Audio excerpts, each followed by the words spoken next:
And we continue at 1:05 in the afternoon on the John Phillips Show. Mr. Randy Wang's in New Mexico.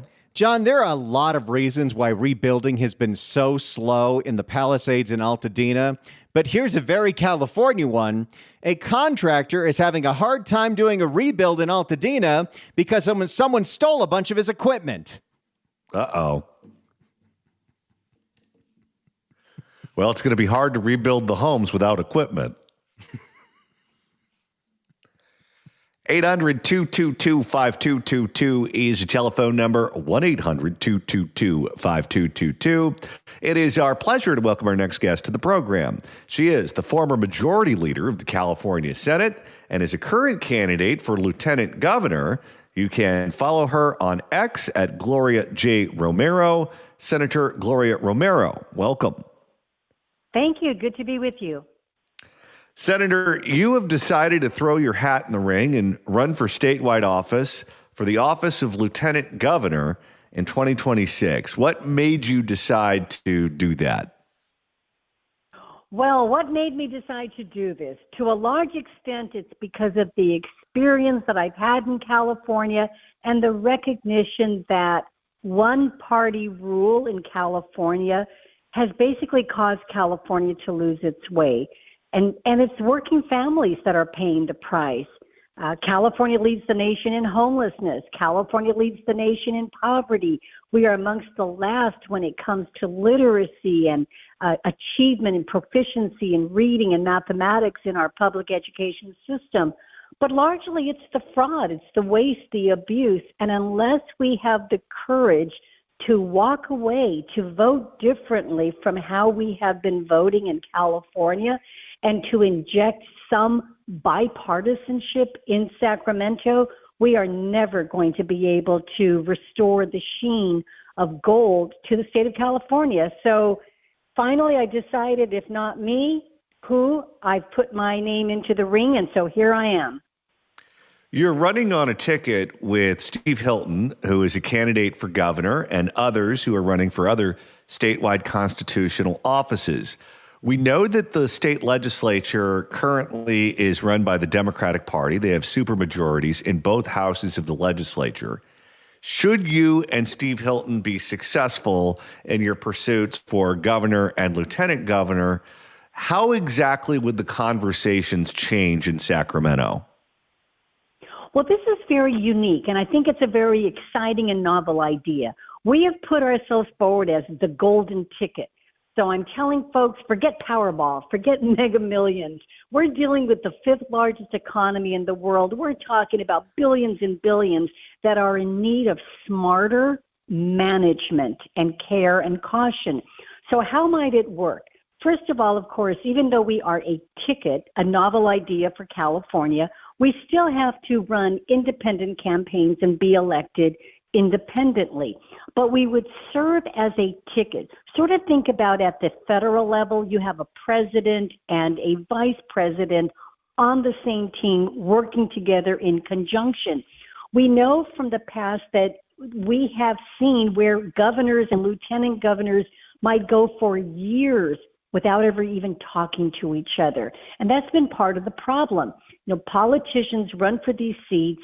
The lieutenant governor, I oftentimes say, if you think about it, it's sort of like the Seinfeld of statewide government, because typically the lieutenant governor's job is to make sure that the governor hasn't died, quite frankly, and then you take their space. Well, I intend to make it a more active role, but here's what we would do. We would work in unity. Let's take education as an example. And the reason why I bring up education is because the lieutenant governor shouldn't just wait and check on the health of the governor. The lieutenant governor is the person who serves as a member of the Board of Regents overseeing the University of California. The lieutenant governor serves as a trustee for the California State University system, also serves as a governor on the Board of Governors of the community colleges. If you think about education, education is almost half of the entire California budget. And we saw the report just recently that from University of California, San Diego, one of the premier campuses in the system, that some 1/3 of its students entering its campus were not prepared to do college-level work. So here's what we can do in this instance.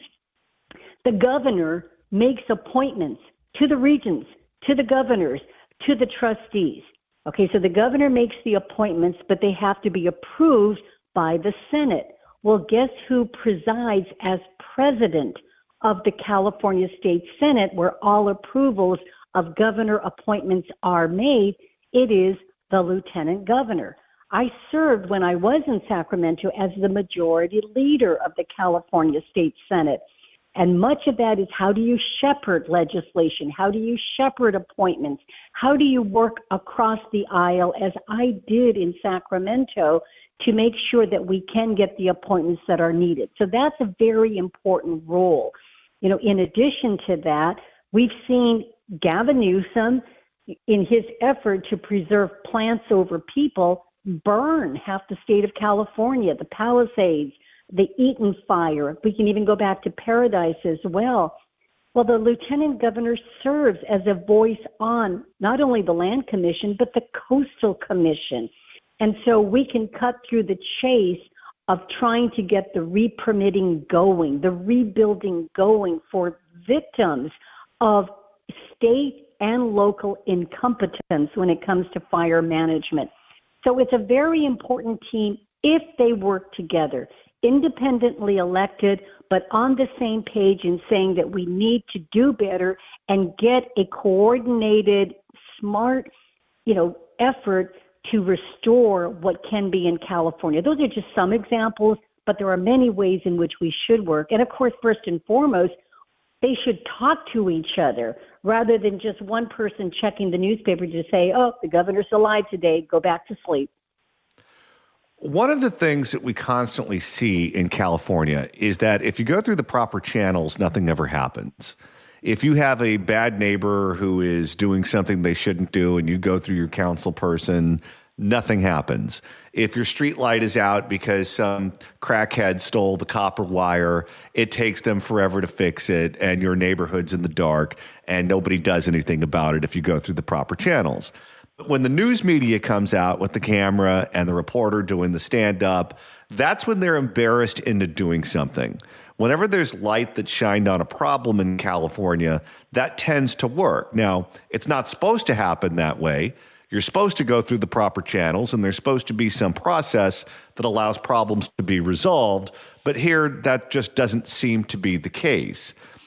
Once you left elected office as the Senate Majority Leader, you worked at the Southern California News Group with me as a newspaper columnist.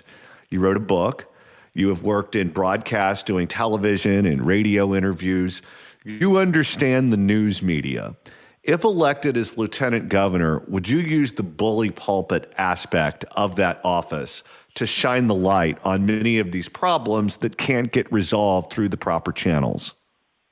Absolutely. In fact, if you take a look at some of the legislation that I authored while a senator, I pushed legislation for transparency, sunshine in government, in some areas of government that usually remain in the dark. For example, the California prison system. I believe that the more we would shine a light on looking at access to what is occurring in California's prisons and jails, that the more we can get a handle on this. So it's important to do this to make sure that the people have access. I was interested in listening to some of your earlier, the guests that you had, the conversation, and I think part of fixing the process is not just whack-a-mole, creating new layers of bureaucracy. I think it went from LASA to La Casa or something like that, where you have a new agency, a new bureaucracy being developed in order to deal with homelessness. That's not how we're going to fix it. So the media becomes very, very important, having a strong partnership, working with not only the legacy media, but also being able to work with so many of the independent journalists that are doing excellent work in uncovering waste, fraud, abuse. But it can't just stop there looking at the discovery of the information, the blowing the whistle. What then next? And that's where I'll go back to it. The lieutenant governor, which historically, I think most Californians can't name who lieutenant governor is, or what they even do, or what they have done in the past. But this is where I would intend to use that bully pulpit in a very public way, working with media, enacting myself also as the president of the Senate to hold hearings, to do oversight, not only in Sacramento, but in the field, putting people together and then moving forth legislation that makes sense for people. It's about accountability. It's about transparency. It's about sunshine in government and bringing people in. You know, one thing that we've seen, although it was covered up for quite some time, is this whole fiasco with the bullet train to nowhere. You know, $18 billion for a bullet train and 0 tracks as of today. And yet many Californians are surprised. They didn't know this was happening. And I think they're really beginning to find this out really in the latest campaign where Steve Hilton running as governor, I'm his running mate on the ticket. We are highlighting this and just saying that the more that people know about it, it's important then to elect the individuals who will do things in a very different way. And with the governor, it's important then to have that power of appointment, because a lot of these agencies and commissions are commissions that most people have never heard of before. And yet there are unelected but appointed, bureaucrats doing the work. And the question is, do we want to have another $18 billion for another bullet train that's still going to go nowhere?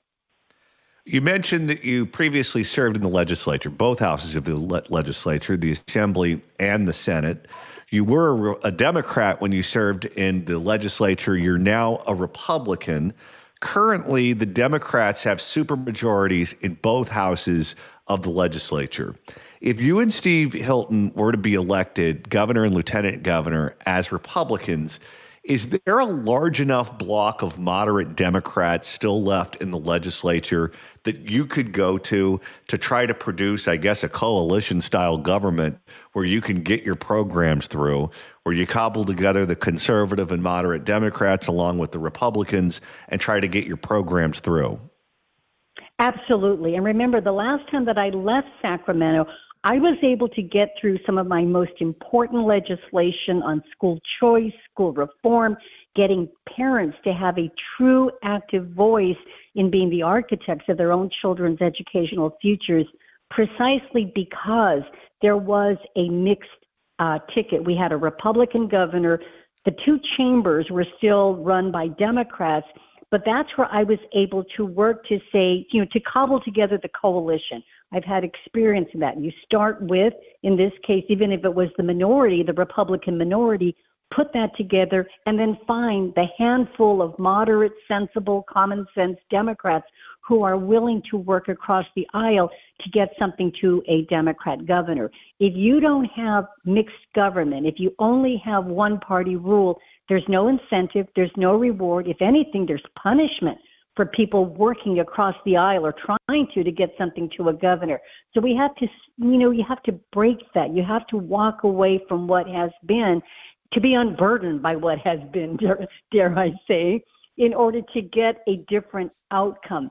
So yes, that can be the case. But the other thing, too, to think about, John, is it's not just getting legislation. I mean, think about it. We've got thousands of bills that run through the House. We hear about puppy mills and how they exploit. I mean, this is basically the legislation mill. And there's really a lot of junk that gets processed because somehow legislators think they have to have a bill to their name. But there's other ways to get work done. You can get work done really through the budget. And that's where we have a very powerful model in California where the governor does have some real rights. And so we can take a look at the budget, what goes in, what gets redlined, what gets struck out, et cetera. And so there's a great deal of oversight there. In fact, I believe that the most important policy, it's not pieces of legislation, it's the budget. And we saw what Gavin Newsom just put through. It's a lot of patching together. So you can have these kinds of meetings as well. I think day one, we should declare and have a special session on looking at doging California, looking at waste, fraud, and abuse. The legislation will come, but that can we can park that. and we can focus on the budget, what needs to be done. I like zero-based budgeting so that we don't just carry forth what has been done in the past, but really start to build budgets from the ground up. We don't do that in California. We just take what is handed to us and then add on, and that's why you keep seeing bloat after bloat after bloat. We really haven't tried zero-based budgeting in the way that we should in California. And then the final thing that we can say, too, is remember, as long as we have a phone in one hand and a pen in the other, there's a lot that a sensible, common sense governor like a Steve Hilton can do in conjunction with Lieutenant Governor as myself. And then I would add in other members of our growing ticket, looking at Attorney General that either defends the state, as Gavin has done in terms of protecting some of the things that should not be protected, like basically exploitation of girls in sports in California, or denying parents their rights in education. Controller's office as well for the audit. There is so much that can be done even outside of the bill-making process. As long as we have transparency and sunshine in government, as we intend to do and have done, there's so much that we can do. You bring the public in, you don't shut them out.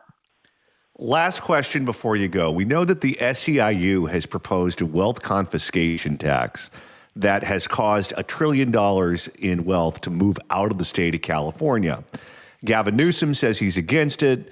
Antonio Villaraigosa and others have come out against it, but their opposition to the initiative is rather muted.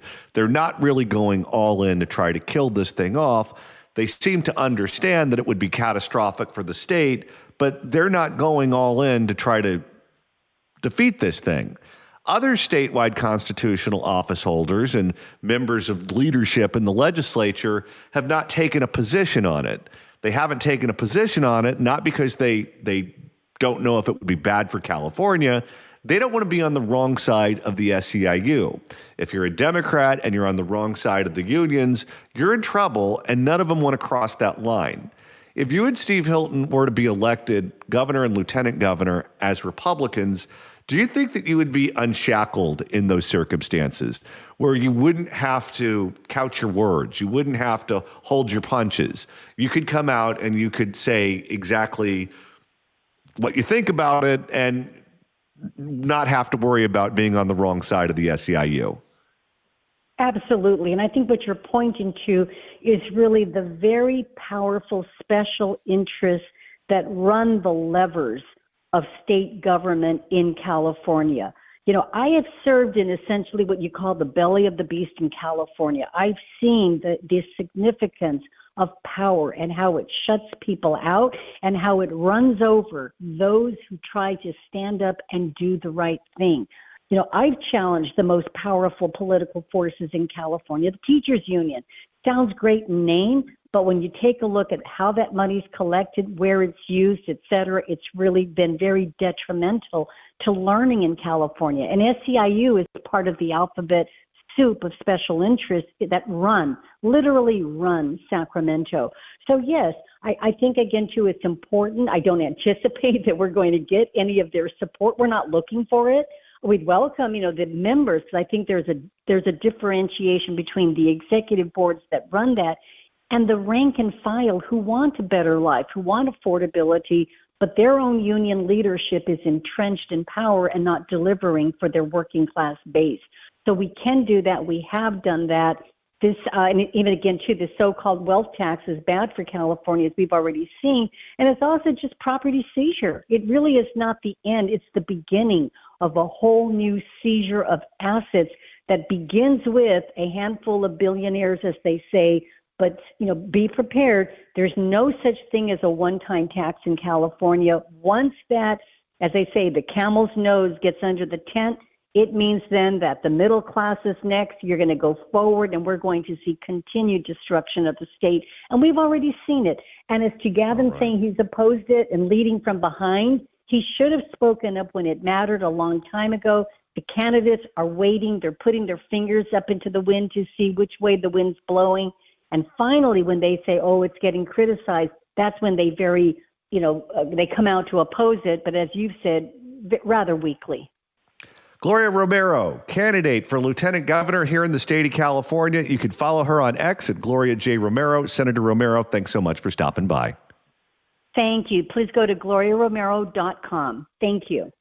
800-222-5222 is the telephone number. 1-800-222-5222. If you'd like to email the show, you can do so at johnnydon'tlikeshow@gmail.com. That's johnnydon'tlikeshow@gmail.com. And Randy, in early February, we're going on the road. How exciting is this? Yet another live remote of the John Phillips Show. Join us for a live broadcast of the John Phillips Show at Gladstone's in Long Beach. We're going back Friday, February 6th from noon to 3. We're heading to Gladstone's in Long Beach for our next live broadcast, and you're invited. If you didn't get to go to Sherman Oaks, you better be coming to Long Beach. Come enjoy the great food, good vibes, and a fun afternoon by the water. If you've never been to Gladstone's in Long Beach, it is gorgeous.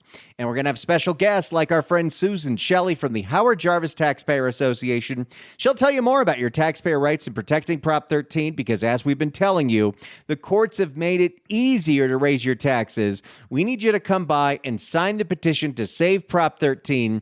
That deadline for all those signatures is February 17th. So we got to get as many as possible. If you've done it, great. Tell your friends, tell your family, get 10 people to sign that petition. Meanwhile, come hang out with us, grab a bite, and be part of the broadcast, The John Phillips Show, live at Gladstone's in Long Beach, Friday, February 6th.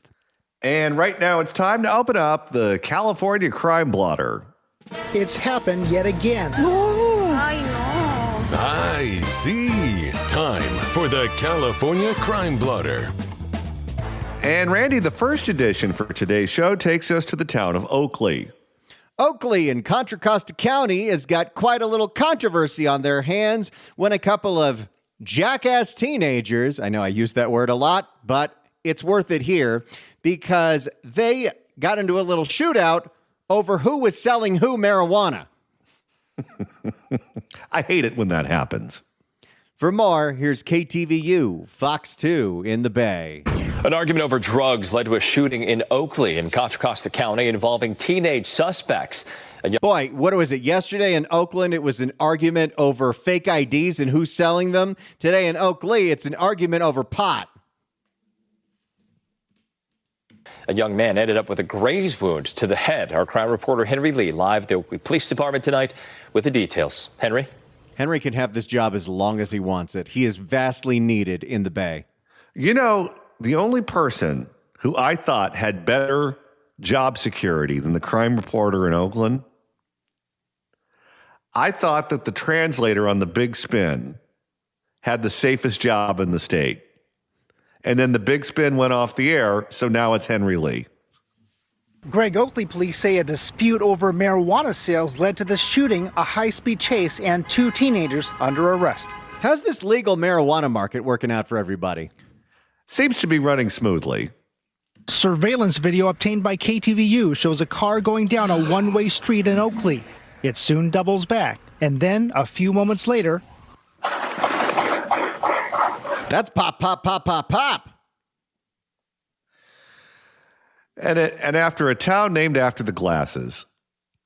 The gunfire jarred nearby residents in a neighborhood unaccustomed to violence. Yeah, that's exactly what I heard. Basically, I heard it. I heard the gunshots. Sir Christopher Young says he was awake and on TikTok when the shooting broke out. His friend called and asked if he had heard it. When I heard it, I flinched like. When Sir I heard Christopher it, I get to Young? What, Yes. is he part of the British royal family? When I Has he heard been it, knighted? When I heard it, I get to I flinched like this. I'm in my bed. It happened like somewhere over there. I stayed on the next street. That's when you go under the bed. Yeah, no kidding. But basically, yeah, I heard it, and it was just like, I thought it was a car. Oakley police say the incident began near this park near Michelangelo Drive and Rubens Way. Maybe the first pops, you think it might be a car backfiring, but once you're at 7 or 8 pops, that's a gun. Yeah, you think you're in Ukraine. Oakley police say the incident began near this park near Michelangelo Drive and Rubens Way, where a young man and woman as well as a teenage girl were in a car with 2 teenage boys they had picked up. But the two boys became angry when the others refused to take them to buy marijuana. What? Couldn't they call an Uber? You know, there are apps that deliver this crap to your door now, right? Oh, I guess they're underage. Two boys became angry when the others refused to take them to buy marijuana. The young man got out of the car, and the two teenage boys then forced the females at gunpoint to start driving. They did for a while, but stopped. That escalated quickly. Boy, they really wanted a ride. The teenagers then forced both females out of the car, again at gunpoint, before driving off. The young man who had gotten out of the car ran after it as it approached Rubens Way and East Cypress Road. That's where police say one of the teenage boys fired several shots through the windshield of the car, hitting the young man with a graze wound to the neck. All of this because the girls wouldn't drive them to go get pot? You know what you call this, Randy? What's that? Poor impulse control. The teenagers again took off, but were chased by Contra Costa County Sheriff's deputies on Highways 4 and 24 until their car became disabled in Orinda. And I think this is not a common thing, especially in Oakley. Andrea Navarro says she's upset that violence erupted over marijuana. It's really sad and disappointing to see. It's supposed to be a calming drug. Yeah, they don't seem very mellow, do they? Well, that's because they didn't have any, and they were so mad that they couldn't get any. Maybe if they actually got the joint, this wouldn't have happened. That's really how you think we avoid this? No, there's no way to avoid this. You know how you avoid this? Birth control. It's really sad and disappointing to see teenagers using these type of substance and now having, like guns and even doing this type of violence at this age. This is a family line that does not need to continue. Nope. Now, the names of the teenage suspects were not released because of their ages. They're being held at Contra Costa County Juvenile Hall in Martinez on suspicion of attempted murder. How about when you start shooting a gun nonstop, we stop protecting you as a juvenile? You would think that would make sense, but not here in the insane asylum. Both, it turns out, Greg, had previous arrest warrants out for their arrest. Live in... Oh, you don't say. I wonder if Cecily Myart Cruz would refer to them as our babies. Well, Cecily, what do you think? Our babies. Wait, I have a louder one. Our babies. So motherly. Both, it turns out, Greg, had previous arrest warrants out for their arrest. Live in Oakley, Henry Lee, KTVU, Fox 2 News. So you've got two teenagers that are gun-toting, carjacking girls because they can't get them, I would assume they're overage, to buy them some pot, so they get into a shootout. Where's the parents? That's a very good question. All right, Randy, it's time to reopen the blotter. If the cashier is dummy. We couldn't make this stuff up if we tried. I said, hell no, baby boy. Let me get up on out of here. It's the California Crime Blotter.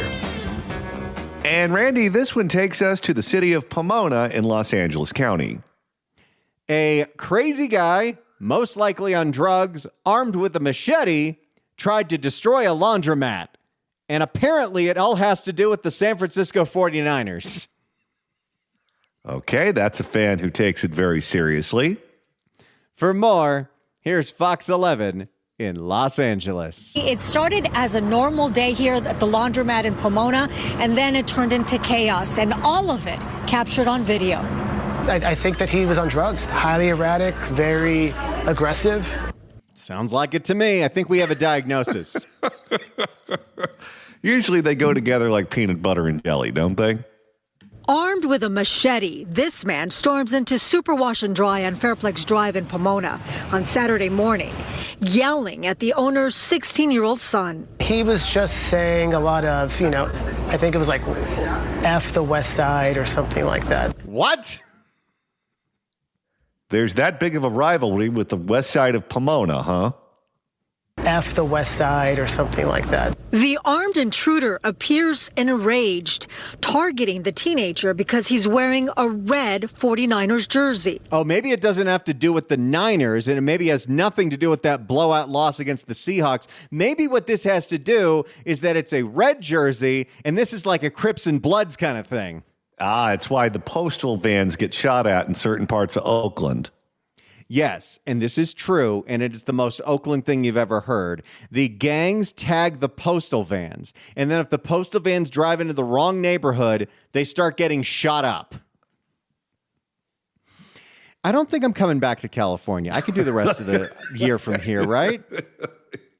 Seriously, I'm going to leave this peaceful little mountain town to go back to that? Well, he did point out to my son when he kind of turned the corner here, and he told him to get that red shirt off. Customers begin to run as they realize there's... How many people are doing their laundry on a Saturday morning? Apparently a lot. Customers begin to run as they realize there's a lunatic with a machete inside the laundromat. You know what? We don't use that term enough, but that's a perfect way to use it. Crazy guy running around with a machete, that is a lunatic. 100%. Making threats and swinging the weapon. I had a couple customers on that side locking the building, and then I don't have a deadbolt on this side of the building, so I had to hold those doors shut. And so he came up to the door and continued on with the same rhetoric from before about the red, since I had a red hat on at the time, and decided... This guy really doesn't like the color red. No. I hope there weren't any Angel fans in there. Maybe he's part bull. Could be. And decided to take a swing at the window. The glass shatters, and he continues ranting, then makes what appears to be gang signs before finally walking away. Oh, my. Did he leave his dirty laundry in there, too? It was very crazy. It's very scary, but then again, people are like cracked out. Another totally normal day here in the insane asylum. It was very crazy. It's very scary, but then again, people are like cracked out, doing Lord knows what on the street. By Tuesday afternoon. And we allow it. Because that's the humane way to handle it. This guy obviously belongs in prison or an insane asylum, but the compassionate thing to do in Los Angeles County and the state of California is leave him to roam the streets where he can acquire a machete and terrorize a laundromat all over a red jersey. And we pay a fortune to live here. By Tuesday afternoon, Pomona police are back at Super Wash and Dry, downloading security video to help identify the suspect. To me, that was nothing but drugs. You don't say. Yeah, just look for a guy in the neighborhood who looks like Conan the Barbarian. To me, that was nothing but drugs. Now, I think this might be a little more aggressive than meth. That sounds like a PCP guy. Could be. The man has not been arrested. If you Well, it's LA County. What did we expect? That's part of every LA County crime blotter story. The man has not been arrested. If you recognize him, contact the... Or his sword. Yeah, I recognize him all right. He's from the year 2. Contact the Pomona Police Department. Marla, absolutely crazy. Just so thankful that no customers and that young man weren't hurt. Yeah, and it's really scary to think that he's still out there. Hopefully he is apprehended soon. All right, Gina, thank you. You got to be real worried if you live in Pomona or even neighboring Claremont that this guy's still wandering the streets with his sword. You know, Snoop Dogg lives right over there in Diamond Bar. Oh, yeah. Don't mess with him. And right now, it's time to reopen the California Crime Blotter. It's happened yet again. It's Wild Wild West out here. It's the California Crime Blotter with John and Randy. And Randy, this edition of the Blotter involves more copper wire theft, this time in Stockton. I feel like there's a copper wire story every single day in the news. I know it's a big state, but can I just tell you, there are other cities and there are other states in this country where this is not a thing. But here, the crackheads love the copper wire, And we don't want to criminalize our community, so we just keep letting them do it. For more on the land of darkness known as Stockton, here's CBS Sacramento. The streets going dark in Stockton. It is one fear one city councilwoman is sounding the alarm on after claiming there has been a rise in thieves stealing wires from streetlights. Your reporter Tori Apodaca is covering Stockton for us tonight, joining us live from a Colony Circle right off 8 Mile Road, getting answers on what city crews are doing to stop these thieves. Tori. Marley, Dominic, you can see that this street is covered in those orange cones near those lights, but it's what's underneath those cones that could be the solution. Call it a concrete solution, literally. City crews working to keep the streetlights on and the community safe in Stockton. Yes, the only way to stop the criminals from stealing the copper wire is to bury everything in concrete. So now anytime maintenance needs to be done, the jackhammer has to come out. You notice how they're willing to bend over backwards so they don't have to put the criminals in jail. It's dark out here, especially with the fog. It's dangerous, you know. Brianna Cardenas says she's noticed the lights flickering on her evening walks with her dog, but didn't know thieves tampering with the wires were to blame. I think it's absolutely crazy considering there's no streetlights really around here. Stockton police could only find one report of wire theft in the past 30 days. Oh, that's how crime is down, John. We're not reporting all of this. Of course. And if you deny the fact that crime is going down, then you're a conspiracy theorist. On Tower Hill Drive, a few blocks from where Stockton City Councilwoman Michelle Padilla says she's been seeing a spike along McColmney Circle off of 8 Mile Road. Some of these weren't even cut, but some were cut. That's where we found city crews hard at work, covering the wires with tarp and pouring on concrete to at least a dozen streetlights. Unfortunately, we're at a place where people are willing to take anything. The crews. Well, it's because they can get away with taking anything, and this is a two-way street. It also seems to be very easy for junkers and smelters to buy this stuff and then sell it themselves. And again, do not fall for the fallacy that these are people who have starving children at home and they have to steal to feed their families. These are drug addicts looking to feed their addiction. People are willing to take anything. The crews tell us the wire theft has been happening all over Stockton for years. And this is the way to deter thieves from prying the manholes open and hopefully prevent the problem in the first place. It's a hazard. If it's dark, people can't see where they're going. It can create accidents. The neighborhood not wanting to get left in the dark. Someone could get electrocuted. It's kind of scary, actually. That happened in Pomona a couple of weeks ago. That was our feel-good story of the year. Yeah, we should be so lucky.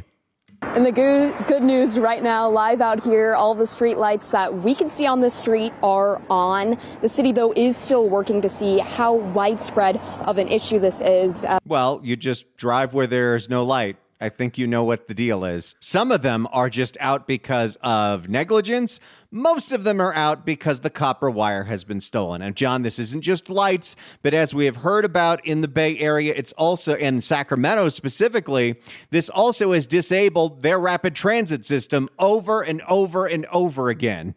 And it can also knock out the internet for entire neighborhoods. So if you work at home or you're a student and you're expected to be able to use the internet to do your homework, good luck getting any of that done. The city, though, is still working to see how widespread of an issue this is, as it could not give us a definitive number as to how many of these streetlights have gone dark over the past few days and weeks. Then how exactly do we know that crime is down if we don't even know how many lights are broken because of copper wire theft? And this is just Stockton. What was it that Harry Truman used to say? There's lies, damn lies, and statistics. Yep. There you go.